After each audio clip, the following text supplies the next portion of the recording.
Good morning all of you. आज का जो हमारा पार्ट है जियोग्राफी बेसिक पार्ट 2। इसके पहले हमने ऑलरेडी एक वीडियो कवर किया जिसमें हमने ग्रहों के बारे में पढ़ा, हमारी पृथ्वी के लोकेशंस के बारे में पढ़ा। अब हम पृथ्वी के कुछ डीप में जाएंगे, तो पृथ्वी के बारे में पढ़ेंगे कि पृथ्वी में कोई भी लोकेशंस को आइडेंटिफाई करने के लिए क्या क्या की ज़रूरत होती है। इसमें हम अक्षांश एंड देशांतर के बारे में पढ़ेंगे। हम इसमें अ, हम इसमें अक्षांश देशांतर के बारे में पढ़ेंगे। हम कर्क रेखा की इंपॉर्टेंस पढ़ेंगे। हम डिफरेंट डिफरेंट कटिबंध हैं जो हमारी पृथ्वी में पाए जाते हैं, उसके बारे में पढ़ेंगे। हम टेम्परेचर डिस्ट्रीब्यूशन के बारे में पढ़ेंगे कि पृथ्वी में किस टाइप से टेम्परेचर डिस्ट्रीब्यूशन होता है। पृथ्वी के टिल्ड एंगल के बारे में पढ़ेंगे। तो बहुत सारे पार्ट्स हैं जो बहुत ही ज़्यादा इम्पॉर्टेंट हो जाते हैं। तो चलो लेट्स बिगिन। लेकिन उसके पहले मैं आपको बोलूँगा कि अगर आपने वो फर्स्ट वीडियो नहीं देखा तो आप फर्स्ट वीडियो देखिए एंड सेकेंड वीडियो देखिए। 5 मिनट जाएगा, लेकिन आपको क्या होगा कि हर चीज़ एक दूसरे से जुड़ी हुई महसूस होगी। सेकेंड थिंग कि आप जब भी वीडियो देखें तो कोई भी वीडियो पूरा देखिए, ऐसा नहीं कीजिए कि इधर से स्विच कीजिए उधर स्विच कीजिए। And third thing is that कि अगर आप नोट्स बना सकते हैं साथ साथ में, तो नोट्स ही बनाइए। शॉर्ट नोट्स बनाइए, ज़्यादा हाई फाई नोट्स मत बनाइए। शॉर्ट नोट्स बनाएंगे एंड शॉर्ट नोट्स को एक प्रॉपरली तरीके से उसको मेंटेन कीजिए, जिससे आपका कोई भी नॉलेज, जो भी नॉलेज होगा वो परफेक्ट वे में आपके पास आएगा, जिससे आपको ही हेल्प होनी है हर चीज़ को समझने में।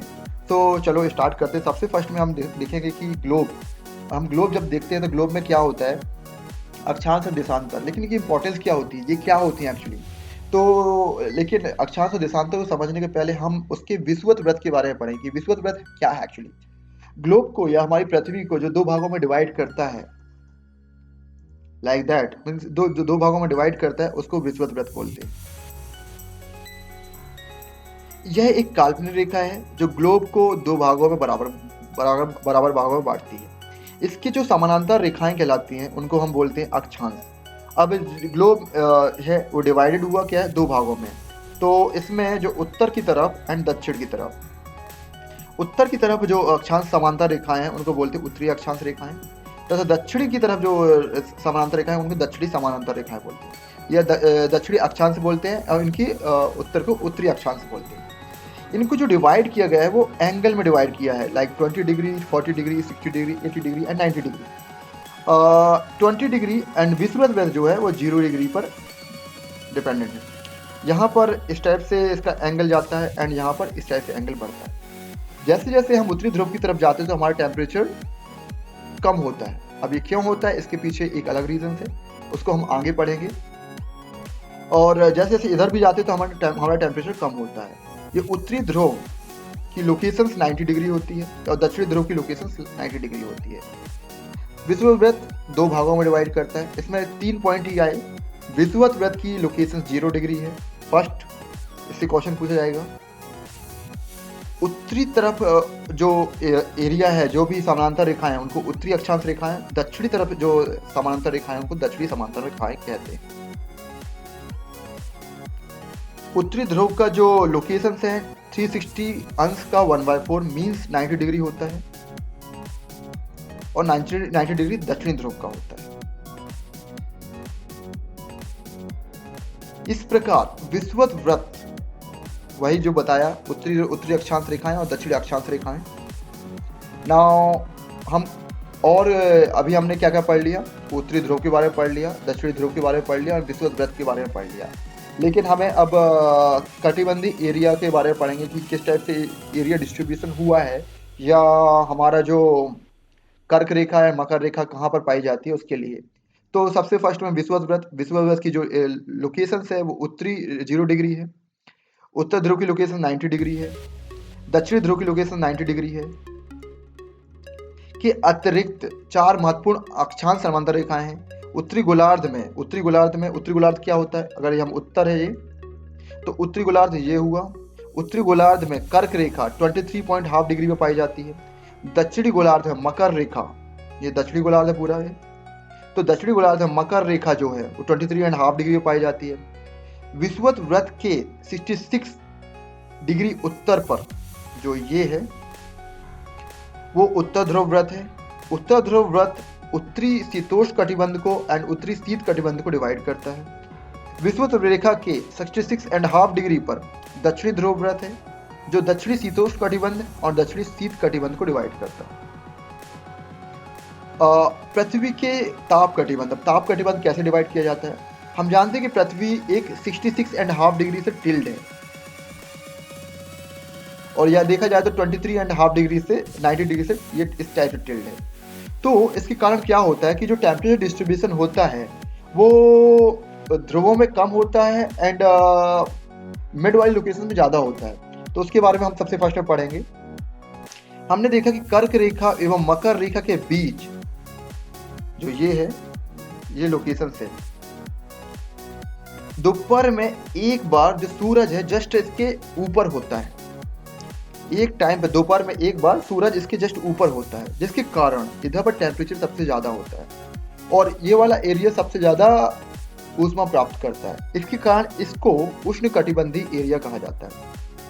हमारा इंडिया जो है को कर्क रेखा दो भागों में डिवाइड करती है इक्वली। तो नीचे वाला पार्ट जो है उष्ण कटिबंधीय एरिया है, मतलब गुजरात के नीचे वाला पार्ट अगर देखा जाए, एमपी, गुजरात और जितने भी राज्यों से होके रेखा गई है, इसके नीचे वाला पार्ट होता है वो उष्ण कटिबंधीय एरिया में आता है और उसके ऊपर वाला उपोष्ण कटिबंधीय एरिया में आता है। तो इसके बारे में हम डीप में डिस्कस करेंगे जब हम उसके बारे में पढ़ेंगे। कर्क रेखा तथा मकर रेखा के बाद भी किसी अक्षांश पर, मतलब इसके अलावा किसी भी अक्षांश पर सूर्य जो है 90 डिग्री मीन्स जस्ट अप ऊपर नहीं आता, जिसके कारण टेम्परेचर यहाँ पर थोड़ा सा कम होता है। ध्रुव की तरफ सूर्य की किरणें तिरछी होती हैं। अगर हम इसको टिल्ड करें तो आप देख सकते हैं ध्रुव की तरफ सूर्य की तिरछी होती हैं। इस प्रकार उत्तरी गोलार्ध में कर्क रेखा एवं उत्तरी ध्रुव में दक्षिणी गोलार्ध में मकर रेखा एवं दक्षिणी ध्रुव वृत्त के बीच वाले एरिया को, जो ये वाला एरिया है, को शीतोष्ण कटिबंधीय एरिया बोलते हैं। क्योंकि इधर पर ये कर्क रेखा का इसको डिवाइड किया है, ये तो कर्क रेखा हो गई और मकर रेखा के बीच वाला एरिया हो गया। ये एरिया जो हुआ हमारा, ये एरिया, इसको जो है इसको हम शीतोष्ण कटिबंधीय एरिया बोलेंगे। उत्तरी गोलार्ध में जो उत्तरी ध्रुव व्रत है, दिस वन, एंड दक्षिणी गोलार्ध में जो दक्षिणी ध्रुव व्रत है, ये क्या डिवाइड करता है? उत्तरी शीत कटिबंध को डिवाइड करता है एंड दक्षिणी शीत कटिबंध को डिवाइड करता है।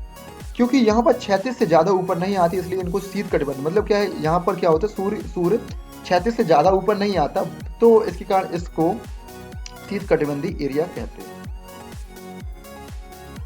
नाउ देशांतर, हमने देखा कि अक्षांश रेखाएं, अगर हम ग्लोब लेते हैं, इसमें जो ये लोकेशन, ये सॉरी ड्राइंग मेरी बहुत ही ख़राब है, ये जो रेखाएं थी मीन्स विषुवत वृत्त के जस्ट समानांतर रेखाएं, वो रेखाएं अक्षांश रेखाएं थी। लेकिन हम प्रॉपरली लोकेशन डिवाइड नहीं कर पाते। हमें अगर प्रॉपरली लोकेशन किसी को भी बताना है एक्चुअली कि मेरी ये लोकेशन यहाँ पर है, ये लोकेशन यहाँ पर है, तो मैं इटली आई कांट आइडेंटिफाई कि ये लोकेशन किस अक्षांश पर है। तो उसके लिए हमें देशांतर की जरूरत पड़ी।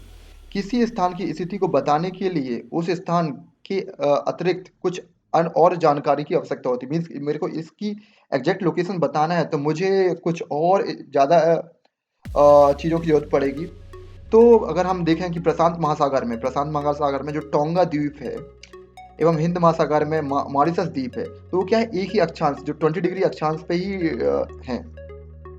तो इससे क्या है, उनकी लोकेशन तो एक ही होगी अगर हम देशांतर के अकॉर्डिंग डिवाइड नहीं करेंगे तो उनको प्रॉपरली लोकेट करने के लिए, मीन्स अगर ये यहाँ पर है और एक यहाँ पर है, तो उनकी प्रॉपरली लोकेशन एग्जैक्ट डिफाइन करने के लिए हमें देशांतर की जरूरत पड़ती है।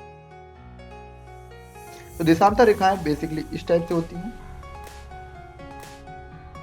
मध्य में अगर हम, इससे क्या होता है, टाइम भी डिपेंडेंट होता है। मीन्स अगर जब हम टाइम के बारे में डिस्कस करते हैं तो 68 डिग्री पूर्व एंड 97 डिग्री पूर्व में, इनमें टाइम का डिफरेंस बहुत ज़्यादा आ जाता है। तो हमारे भारत में जो 88.5 डिग्री पर एक मानक यमरेटर डिसाइड किया गया है, इसके हिसाब से ही हम पूरा टाइम नापते हैं।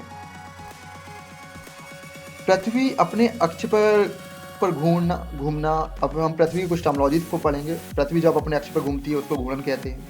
चारों ओर जब चारों ओर पृथ्वी की गति, मतलब एक स्थिर कक्ष में पृथ्वी की गति को परिक्रमण कहते हैं। पृथ्वी का अक्ष एवं काल्पनिक रेखा, पृथ्वी का जो अक्ष है एवं काल्पनिक रेखा 66.5 डिग्री पर क्या है, एक कोण बनाती है। वह समतल मतलब जिस समतल से ये कोण बना रही है उसको कक्षी समतल बोलते हैं, पृथ्वी का कक्षी समतल बोलते हैं। पृथ्वी सूर्य से प्रकाश प्राप्त करती है और इसी कक्षी समतल के अकॉर्डिंग पृथ्वी सूर्य से प्रकाश प्राप्त करती है। पृथ्वी का आकार गोले के समान है, इसलिए यह एक समय में सिर्फ एक आधे भाग पर ही सूर्य पड़ता है, जब हमारे आधे भाग पर ही सूर्य पड़ता है। ग्लोब पर वह वृत्त जो दिन तथा रात को विभाजित करता है, मीन्स ये जो डिवाइड कर रहा है ग्लोब का, उसे प्रदीप्त वृत्त कहते हैं।